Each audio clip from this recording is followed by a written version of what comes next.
Hey everybody, I had recently run across a review from Mantic Games. I'd run across one earlier and someone said that the zombies from Mantic Game really weren't 28mm scale, and so I was really bummed out and I stopped my search, which is a mistake.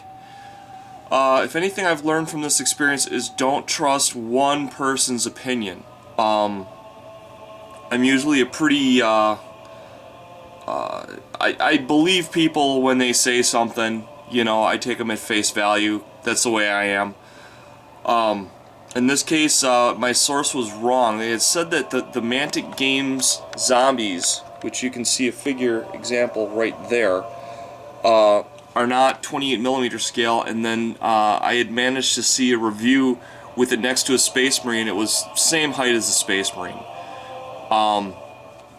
And so I'm back on with my zombie apocalypse themed city. I was gonna just do it generic since I couldn't come across the zombies, and then I started thinking I had picked up just a ton of Dreamblade figures, dirt cheap. Went on eBay and someone was selling a huge box of them. And I just managed to luck out and get it really cheap because I knew they would have tons of proxying capabilities because it's a very wide range. So they cover everything from futuristic to fantastic to fantasy, you name it. And so I started going through it and I ran across some really interesting concepts. So I'm going to start based kind of a Dreamblade character review. I'm actually, with this element of it, I'm going for kind of like a DNA biological nightmare experiment gone wrong.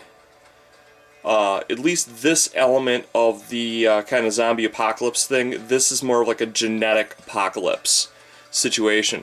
But I went through and I started pulling out figures that had a lot of potential, or I saw a lot of potential in, where, and as you can see, I mean, the detail is just lush on these things. There's a ton of potential. Some are painted better than others, obviously, but they have the capability of really doing a very good horror equivalent to your game. You know, some of them are kind of ginchy, they've got their one theme, but I thought it's kind of cool, for what it's worth, I'll take it. And these could be, spawning things. And then I started thinking to myself, I had made those 15mm like hell blobs.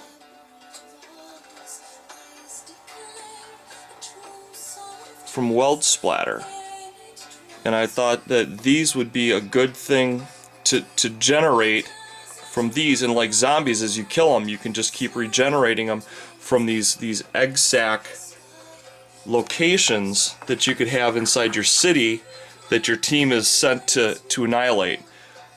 And they have such interesting texture and potential. So I had to share it with you guys. And then I started running across, well, what if they hit a human? How would they start genetically modifying that human before they turned into something, like that? And so, and these can be proxied really easy because you can cut that off and use a lower half with a normal human body upper half and vice versa, doubling your troops. And of course you can cut that weapon out and proxy it, so I got a lot of those guys.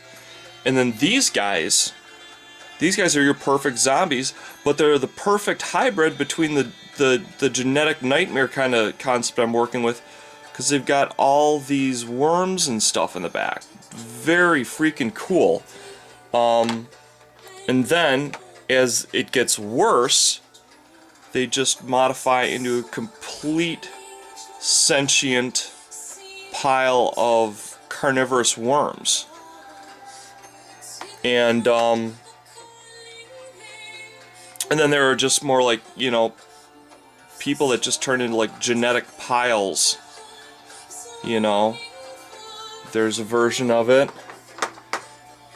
And there's one last version of it. So, once again, don't tie yourself in to just one thing. Always keep your mind open, because there are movies being made now that are going to pull together concepts that we haven't pulled together yet.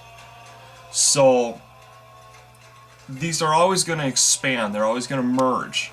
And you know, so that's why we need to really look outside of just our standard gaming companies for miniatures, because there's so many talented artists out there, and there's so many cool concepts to play with. So this is going to be one element that I'm going to be working with along with my zombie apocalypse concept.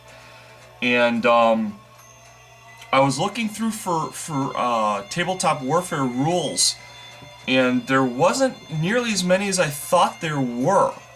As a matter of fact, it's kind of sparse. So I think I'm going to actually break down and maybe do some desktop publishing and come up with my own rule set for something like this.